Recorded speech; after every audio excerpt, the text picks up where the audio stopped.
Ini rek, aku kepingin jelasno coro desa.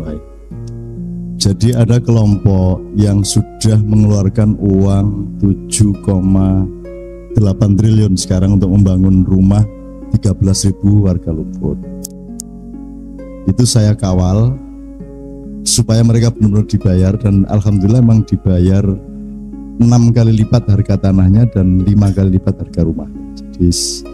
Jadi sekarang mereka agak lumayan kesejahteraannya, dan insya Allah dalam waktu setahun sampai 1,5 tahun ke depan semua sudah beres.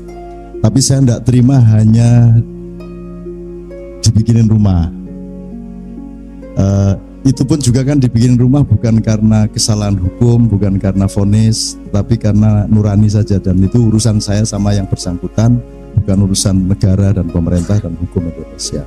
Terus aku yang jaluk ojo mek iku rek nek kon kate, ini kan masalahnya bukan kamu kaya, bukan kamu besar, bukan kamu hebat dan berkuasa.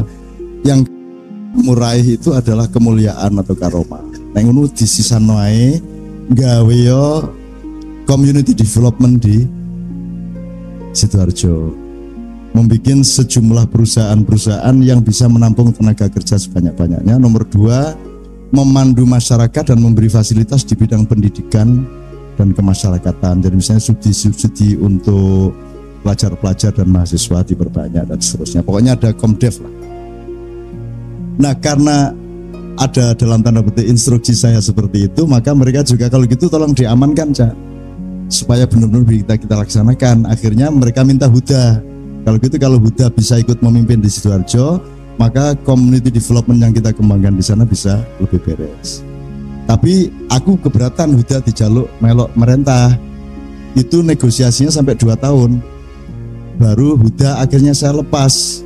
Setelah Huda saya tanya, Hud, kon gelem tak lebokno Kawah Condro di muka taga. Tapi loro kabeh lho kon kok.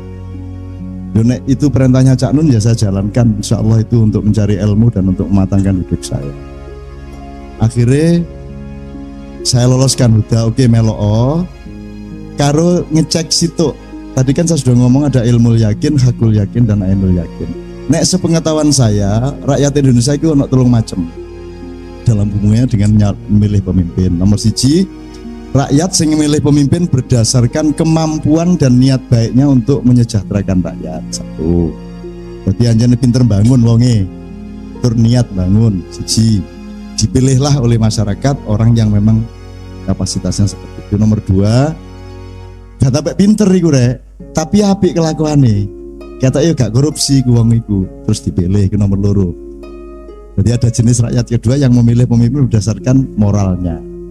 Nomor 3, wis gak mikir iku kate bangun tagak, apik tagak, korupsi tagak, wis gak peduli, sing penting bayar piro.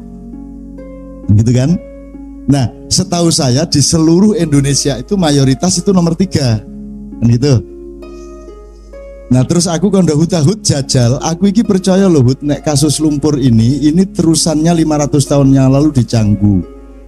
Dan di situ, setelah ada Canggu itu, maka ada transformasi zaman yang luar biasa dari ekonomi pedalaman ke ekonomi pesisir. Sekarang ini kita sedang mengalami kegagalan untuk merespon globalisasi. Jadi negara kita ini tidak menemukan sistem konstitusi dan policy-policy yang bisa menolong rakyatnya, bahkan ngerepoti rakyatnya terus. Maka saya percaya peristiwa lumpur ini akan menjadi trigger bagi perubahan-perubahan nasional. Nah, tadi aku mek kepingin ainul yakin Hud. Nek janjane nek hakul yakin karo ilmu yakin ku ya Sidoarjo padha ae lah. Rakyatnya ya jenis nomor 3 lah, pokoknya sing nyogok gede iku di.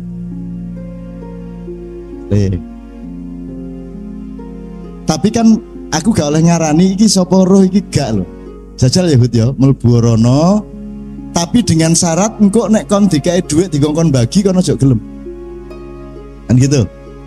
Jadi kita betul-betul, saya ambil tim dari Jogja tidak disewa loh ini, tidak kontrak. Yang kontrak itu Fox miliaran, tapi tim saya tidak kontrak, 0 tidak kontrak. Betul-betul menemani bagaimana bikin program yang baik, bagaimana rakyat bisa memilih pemimpin yang baik. Itu betul-betul memproses acara-acara dan komunikasi dengan rakyat untuk idealisme itu. Dan 3 hari sebelum hari H, sebelum pemilihan, benar-benar uangnya mau dikasihkan untuk dibagi untuk serangan duha. Jadi serangan fajar lah sadurunge subuh rek. Iki serangannya jam 7 sampai jam 10. Serangan duha. Gue nek si ono sing kari ya serangan lohor. Nah, yang ingin saya katakan sama Anda, ini sponsor ini baru pertama kali menjumpai tim yang menolak uang itu. Jadi Mas Toto yang saya minta untuk nemanin Huda itu tidak mau dikasih duit untuk dibagi. Mau gaya apa Huda menang mergo nyogok, gitu loh. Jadi benar-benar ditolak. Jadi ini saya bahagia betul, bersyukur betul aku. Gaya apa kan dadi pemimpin mergo nyogok lo, gaya apa? Gitu loh. Mending aja tapi nek rakyate ku jek rakyat sogokan kaya ngono iku ojo gelem kan dadi pemimpine. Susah kan kok uripmu. Gitu loh. Ternyata memang setelah 3 hari yang lalu baru ketahuan loh, memang Sidoarjo ya sama saja sama rakyat Indonesia yang lain ya cek kaya ngono iku. Dadi alhamdulillah kamu gak sido dadi nek kamu dadi ngeluh kan kok musuh rakyat sing duwe tok ae pikirane. Gitu. Nah, yang ingin saya beritahukan kepada Anda adalah fakta bahwa tim yang saya kirim itu menolak uang yang seharusnya dibagikan untuk serangan duka loh. Mau ini kan lumayan Mas, prestasi tuh Mas. Ya gelo-gelo dede gitu. Tapi kan lumayan wani. Dan itu maka saya kirim Panembahan Toto Raharjo. Nek gak Toto gak wani nolak kayak ngono iku. Nek to lah mau aku nek mengarep bagi duit aku rasa ngirim kirik wae ngono kuwi. Kirik digandoli kene dikon keteno rono-rono wis tutuk. Rakyat kan gak peduli sing keteno kirik ta setan, sing penting oleh duit. Lah nek rakyate kayak ngono gak usah dadi pemimpin. Maka malam ini Huda mengadakan syukuran, bergembira dan bersyukur mbeleh sapi loro. Kebetulan memang Huda mendapatkan tim yang memang sama sekali tidak ngurusin prosesnya. Jadi dia ini sebenarnya dibunuh di dalam tim itu, dibunuh. Bahkan Cagupnya juga sebenarnya di dalam tanda petik ya ketika sekarang dalam situasi akan pengumuman begini tidak ada yang nemenin nih. Wong Sidoarjo sing kalah gak sing ngancani, aku sing ngancani. Lah apa kon nangis? Totok yang ngono. Begitu arek-arek mulai nangis, raimu kowe nangis ngopo? Aku wis wingi-wingi nangisku mergo ndelok rakyat kaya ngene iki. Kowe rasa nangis saiki kowe kudu nyenges ngono kuwi Panembahan Toto Raharjo alaihi salam. Wis ora patut nangis. Anak ngene iki rakyat ora butuh kampanye, ora butuh visi misi, kirimi kirik wae. Gandoli duit kok mesti dijupoki, rajin niku gitu. Jadi saya gembira karena paling tidak orang yang bersama saya itu berani menerapkan idealisme itu. Kan begitu.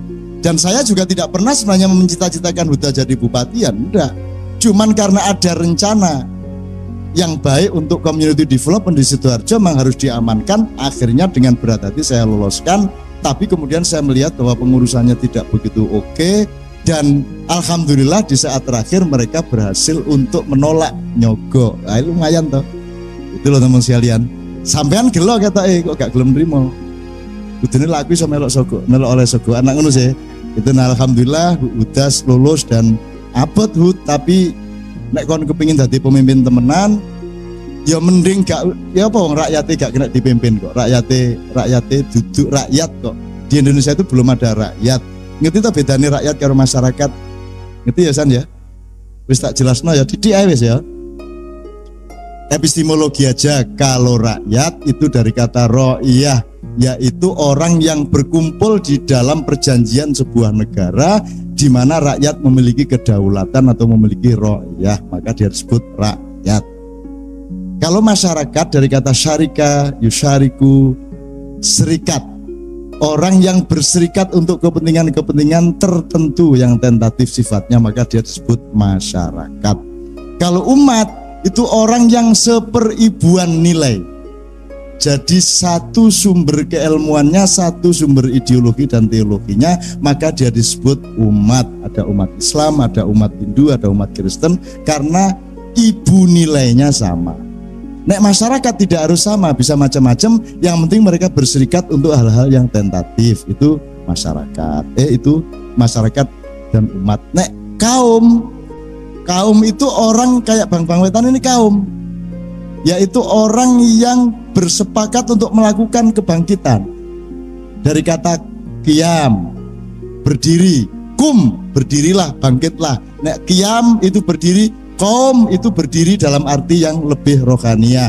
Kalau qiyam berdiri dalam arti yang lebih teknis dan jasad. Kebangkitan itu qiyam. Yaumul qiyamah, hari kiamat itu bukan hari akhir tapi hari kebangkitan. Nah, nek gini sing NU sing Muhammadiyah apa namanya, apa jenenge, ngiling-ngiling. Kaum NU itu apa, umat apa kaum? Kayaknya kalau kaum itu ya sedikit-sedikit kecil-kecil seperti ini karena ada perjanjian untuk bangkit bareng-bareng, untuk berdiri ngadeg, itu kan? Jadi, nah NU kaum atau bukan? Nah NU ternyata bukan kaum, bukan umat, bukan masyarakat. Mereka menyebut dirinya Nahdliyin, orang yang mengikatkan diri satu sama lain. Ikatannya apa? Gak jelas. Monggo, ya kan? Tapi pokoknya sing mengikatkan diri satu sama lain itu Nahdliyin. Nek Muhammadiyah itu orang-orang yang bersepakat untuk mempelajari hidupnya Muhammad sehingga dia punya watak seperti Muhammad, untuk Muhammadiyah, dengan karpe. Tapi yang paling jelas itu saiki nek didoleki kualitasnya rada angel. Sing jelas itu perbedaan fikih, perbedaan estetika. Jadi nek adzan iku nek as-sholatu khairum minan naum, kaya kaum itu naum, iku nek dawa mesti masjid NU. Sholatu khairum minan naum NU. Mesti iku. Mesti wis ditenono ngerti kok subuh kok rungokno pas iku ya. Mari hayya 'alal falah. Terus bareng ngono as-sholatu khairum minan naum. Nek dawa oh iya. Baik NU Muhammadiyah maupun Muhaimin sama-sama dawa. Nek Muhammadiyah gak, Muhammadiyah itu beda sama NU. NU itu suka bonus, mulane ndek gak apa-apa didawak-dawakno. Nek Muhammadiyah seneng diskon. Dawa dindekno, tarawih 23 dadi 11. Kudune kunut gak kunut. Pokoknya nek Muhammadiyah hobine diskon. Nek NU hobine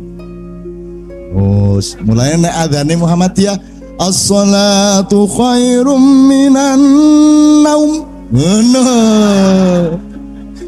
Muhammadiyah mesti iku. Lah aku rek ngono tak lho seneng lah atiku.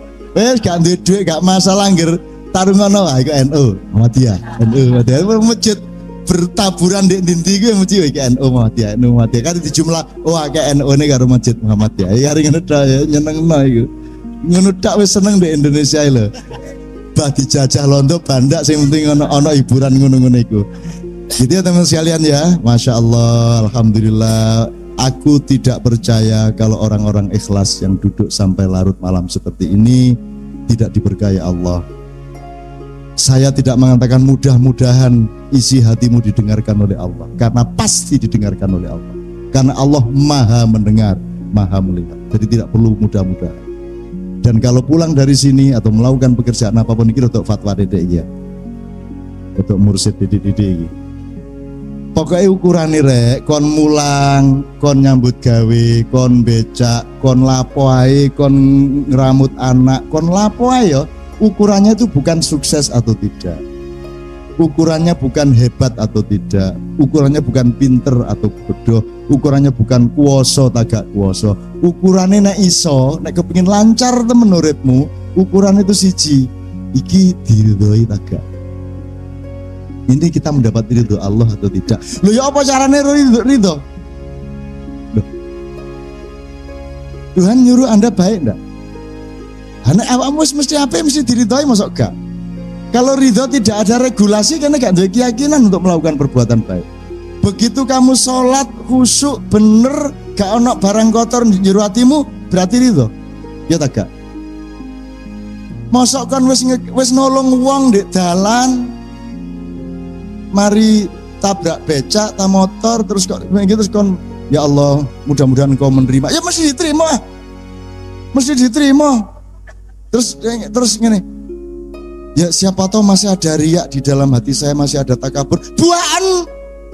Buaan iku riak iku. Mulane buaan yakin nek jero awakmu iku suci. Nek suci diridhoi mesti. Lah nek suci gak mesti diridhoi, terus yo napa carane urip? Nggih ta mboten? Kudu yakin sama ridho Allah. Nah, tanda-tanda ridho Allah itu kalau engkau sadari terus akan muncul. Engkau muncul. Tanda-tanda ini muncul. Pertama rasane nek jero ati. Mari ngono uripmu ya apa perkembangannya iku ketara kon diridhoi tak gak diridhoi. Gitu loh. Nah ini loh, seringkali kita itu terlalu mudah terseret budaya kata mudah-mudahan. Angger acara mesti setiap kali demikian tadi pembacaan ayat suci Al-Quran, mudah-mudahan Allah Subhanahu wa Ta'ala. Kok mudah-mudahan nih loh, pas mesti ya. Lah nek iku jek mudah-mudahan terus sing bener sing ngendi? Ya, bedakan kapan mudah-mudahan, kapan mesti. Nah, mesti itu di dalam Islam tetap kita sebut dengan kerendahan hatian insya Allah. Tapi maksudnya mesti. Kata insya Allah itu diretorikakan secara etis ke atas dengan sebutan insya Allah. Itu etika ke atas. Tapi ke dalam diri kita itu pasti. Ngono lho rek. Nah nek sing gorong mesti mudah-mudahan dikabulkan, itu mudah-mudahan. Nek mudah-mudahan doa kita tadi didengar oleh Allah. Gusti Allah lah ngaplo. Lah kok rumah sama gak ngrungokno aku iki mesti ngrungokno dol. Nyata gak? Sering kan Ustaz-Ustaz mengatakan mudah-mudahan doa kita didengarkan oleh Allah. Loh kok mudah-mudahan aku ki maha mendengar arene. Ngarane aku budek kayak apa? Ngerti ya? Loh ini terapkan dalam kehidupan sehari-hari. Aku wis bener, insya Allah aku wis ikhlas, wis tak buak sing elek ning jero atiku. Mari ngono ana mlebu elek meneh tak buak meneh, mlebu elek meneh tak buak meneh, ngono urip. Berjuang terus-menerus untuk membersihkan diri. Ngono lho. Tapi yakin. Lah nek wis mesti bener, terus kon jek mudah-mudahan besoknya ndak punya semangat untuk melakukan kebenaran lagi. Wong cek mudah-mudahan Allah masih amal piro cek mudah-mudahan kok. Lah bener ta? Bener ta? Oke, jadi teman sekalian mudah-mudahan ini menjadi bekal juga supaya Anda cari ridho Allah. Loh, karena Anda belum tentu, saya bilang mudah-mudahan Anda cari ridho. Sebab Anda belum tentu menerima ridho tadi kan. Aku murui Bupati Purwakarta terakhir. Melok Kiai Kanjeng pentas gak gelem mulih, rakyate wis mulih dhek terus njaluk nyanyi karo Kiai Kanjeng. Terus sampai bewengi pirang lagu ae wis njaluk ebit, njaluk sapa. Terus tak kandhani, sampean ini sebenarnya sedang mencari sesuatu yang sudah benar tapi saya belum pernah ketemu, saya bilang. Lu apa, Cak? Sampean sudah berkuasa, sampean sudah kaya, sampean sudah sukses, sampean sudah semua, tapi ada yang sebenarnya yang sejati yang Anda belum temukan, maka Anda tidak mau berhenti. Terus njaluk nyanyi. Nah sekarang saya kasih tahu, kalau Anda sudah ketemu satu itu, Anda akan ringan. Mau berhenti kapan, mau terus, siap terus. Mau makan siap, gak makan siap. Poso siap, gak poso siap. Riyo siap, poso ya siap. Sedih ya siap, gembira ya siap. Ya itu kalau engkau sudah bertemu dengan rasa ridhonya Allah. Nah carane, nek Kiai Kanjeng wis seru, diridhoi Allah itu gampang. Nek ono wong gendeng teko berarti kena ridho iki. Ono wong gendeng teko, ono gejala ya apa, ono sing aneh-aneh, ngono kan mesti wani ridho Allah. Dan betul-betul itu ajaib-ajaib datang. Nek kon iso ndelok janjane saiki iki akeh sing ndek kene iki. Cuman raimu ndelok dhuwit tok ae bendino. Gak iso ketok kon ya. Kayak Gus Ut biyen lho, Gus Ut itu sering dia menghalangi jalan raya, letang-letang nangis kayak arek cilik, kecil-kecil. Polisi bingung sok kendaraan macet. Gus, enten apa sampean nangis ten mriki niki? Takon-takon raimu ana Kanjeng Nabi teko kabeh mikir dhuwit tok, gak ono sing nyopo, gak ono sing monggo. Lho, sing ketok sampean tok kula mboten ketok. Lewatang-latang di tengah jalan. Lah iya wong ancane matamu iku digawe ndelok dhuwit tok karo ndelok susu. Mulane gak ketok ana Kanjeng Nabi teko gak ono sing nyambut, gak ono sing ngeterno. Itu kan alangkah indahnya ada orang-orang semacam itu. Dan sekarang akan lahir orang-orang semacam itu sekalian. Sekarang akan dihadirkan kembali orang-orang, sudah siklusnya sekarang. itu ada yang siklus 40 tahun, ada siklus 80 tahun, dan sekarang akan lahir. Dan Anda harus punya kepekaan-kepekaan itu. Maka orang-orang seperti anak-anak ini, teman-teman ini harus Anda apresiasi supaya Anda punya kepekaan batin bahwa mereka ini adalah penerusnya Allah sebagai Al-Khaliq, orang yang menciptakan. Bedanya sama Allah adalah Allah menciptakan dari yang tidak ada menjadi ada. Kalau manusia menciptakan yang sudah ada dijadikan sesuatu yang baru, kan gitu. Allah bikin kayu, manusia dari kayu bikin meja, kan gitu. Nah mereka ini kan gitu. Semua yang digarap adalah ciptaan Allah, tapi mereka rangkai, mereka logikakan, mereka simulasi sehingga menjadi ciptaan manusia. Disitulah pernikahan antara Allah dengan manusia, antara kholik dengan kholik kecil. Namanya teman-teman. Jadi Anda ini tidak usah semelang, tidak dihargai Indonesia tidak apa-apa, Anda dihargai Allah, dan itu akan menguntungkan anak cucumu besok-besok, dan Anda akan memiliki tempat, jangan khawatir, tidak lama lagi. Ngono ya, gain kupluk iku terus. Hubungannya opo gitu.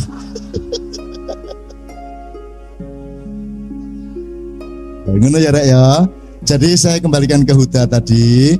Alhamdulillah, makanya ini bersyukur bukan karena nutup-nutupi apa, tetapi karena alhamdulillah itu loh, kok ya wani-wani ini nolak terus gak nyogok itu. Wah, jadi nek kon nyogok terus kon malah menang Hud lah, terus gaya apa? Gaya apa? Asih mergo awakmu wani gak nyogok, terus awakmu kalah, maka ainul yakin, oh ngene rakyat Sidoarjo. Oke, kalau gitu ayo kita merenung lagi, ayo kita nyengkerem batu karang lagi ya toh. Ayo nyocok batu karang lagi, cek potol meneh cokul meneh kuku Garuda dan paruh Raja Wali. Hidup Raja Wali Surabaya. Aku jangan kepingin ini di podium negara. Kadang-kadang ngono. Saudara-saudara.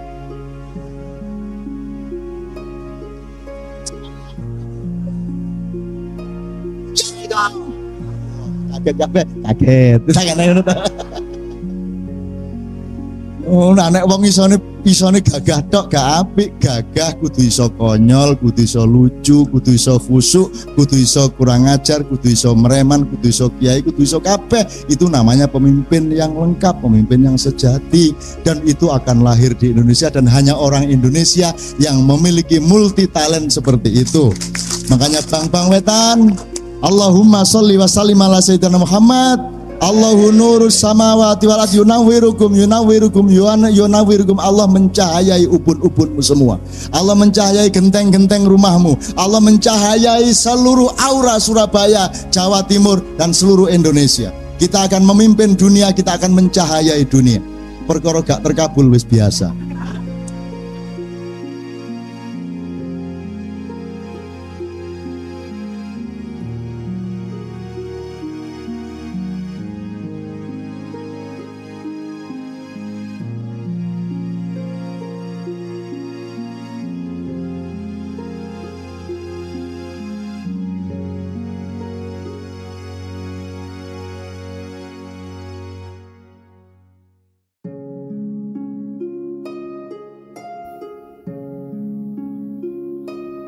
Assalamualaikum warahmatullahi wabarakatuh. Zaman ini bukanlah zaman kesyukuran. Seberapapun bijaknya ia dan sedalam apapun kesungguhan hidupnya dalam menjalani profesi, bukanlah intensitas nilai yang perlu untuk diminati, apalagi untuk diperhitungkan. Yang diminati dan diperhitungkan oleh apresiasi masyarakat adalah popularitas, materi, instantivitas, dan segala pragmatisme hidup lainnya. Pokoknya, kualitas pada nilai jadi makhluk yang aneh di hadapan masyarakat berkebudayaan pragmatis. Mungkin ini awalan pengertian bahwa ungkapan zaman yang dapat kita tangkap pada hari ini memang soal materialisme yang menguasai alam pikir manusianya. Jadi, dengan suasana hidup yang orientasinya kuantitatif macam ini, kesyukuran adalah ekspresi naif mengenai berapa banyak yang bisa saya dapat, bukan seberapa manfaat yang mampu diberikan. Ketika Anda atau kami atau siapapun itu yang pada titik kesadaran tertentu merasa sudah mampu menangkap pesan atau ungkapan zaman, setidaknya asumsi itu akan menghadirkan diametral atau dua sisi pengertian, yaitu pemaknaan kita akan realitas gelap dan terang. Lazimnya citra suatu zaman padanya selalu bisa kita lihat dan rasakan dualitasnya. Gelap terang dalam perspektif ini, mau tak mau kita memang harus menyepakati filsafat dualisme, bahwa kehidupan pada hakikatnya ada dan menjadi berada karena kerja atau prinsip keselarasan. Ada konsep dan realitas, gelap terang, baik buruk, siang malam, surga neraka, panas dingin, diam gerak, hidup mati, dan lain sebagainya. Yang keduanya, terus berinteraksi atau berdialog untuk menuju titik keselarasannya, meskipun sekilas cara pandang ini bisa dikatakan bersifat sangat hitam putih. Tapi dengan segala keterbatasannya, justru dengan pijakan yang tegas dan kaku ini, kita bisa mengoreksi segala macam keruwetan hidup yang pada kenyataannya tak selalu hitam putih. Jadi, tiada salahnya kalau kita mencoba menangkap pesan ungkapan zaman dengan kacamata dualisme tersebut, bahwa ungkapan zaman adalah semata-mata ungkapan dari dan oleh penyongkong zamannya itu sendiri, manusia. Maka sisi kemanusiaan yang pada hakikatnya adalah makhluk paradoks akan menghasilkan pula ungkapan-ungkapan zaman yang serba paradoksal. Manusia itu, apalagi manusia Indonesia, ketika sedang dirundung masalah sangat berat seperti ketiadaan negara dalam kehidupan kenegaraannya, toh masyarakat masih sangat antusias menuju bilik suara untuk memilih kembali orang-orang yang sebetulnya sudah menyengsarakan hidup mereka. Dalam hal ini, Mbah Nun adalah yang seringkali mempertontonkan kenyinyiran kehidupan macam itu dengan bahasa yang renyah. Misalnya, menceritakan korban banjir yang malahan dada-dada di depan kamera wartawan dengan tidak ketinggalan pula menunjukkan senyum manisnya. Atau cerita-cerita ketangguhan para pemuda kita yang berani kawin, bahkan kredit sepeda motor Honda meskipun ia pengangguran.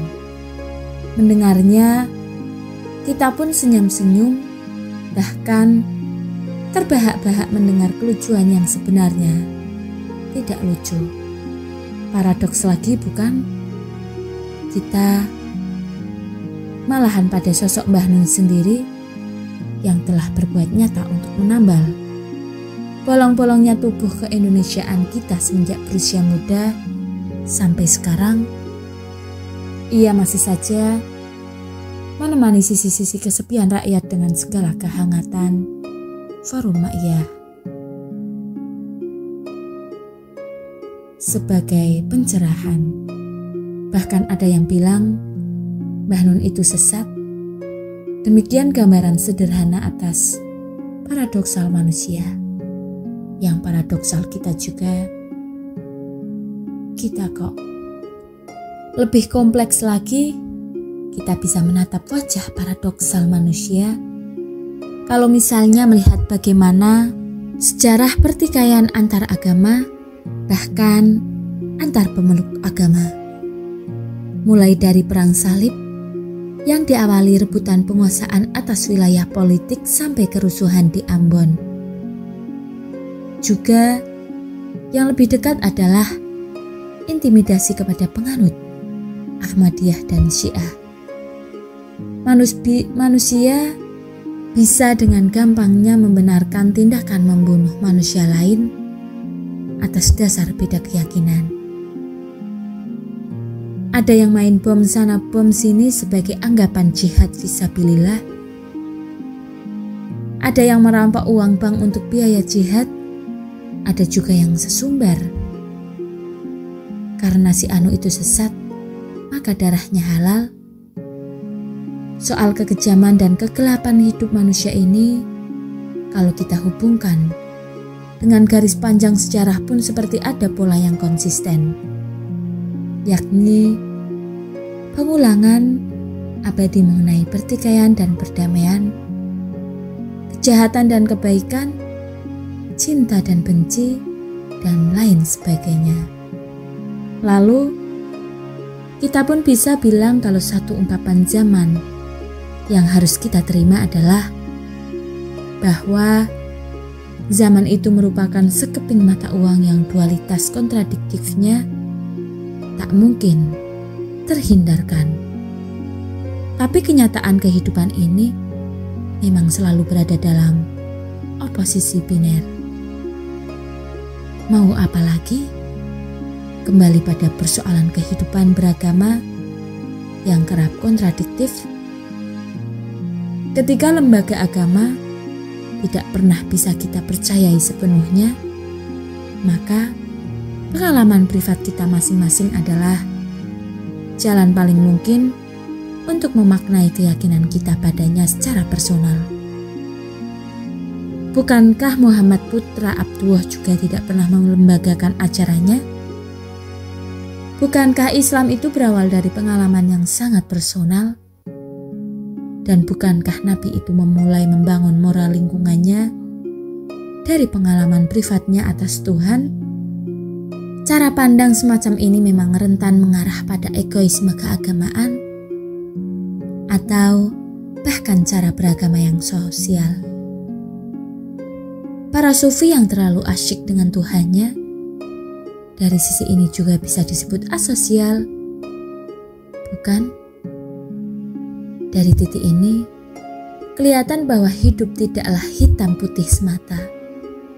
Maka, kehidupan kita dapat saja dianalogikan sebagai air. Dengan segala sifat dan hukum-hukumnya, air yang terikat oleh hukum gravitasi, secara material tak mungkin mengalir dari tempat yang rendah ke tempat yang lebih tinggi.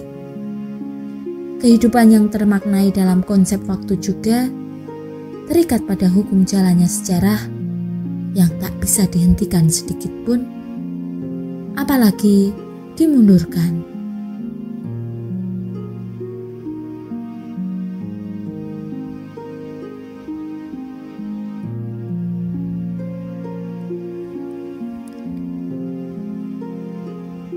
Bandingkan informasi ilmu pengetahuan umum dengan informasi dari ayat Tuhan yang turun lebih dari 10 abad setelahnya.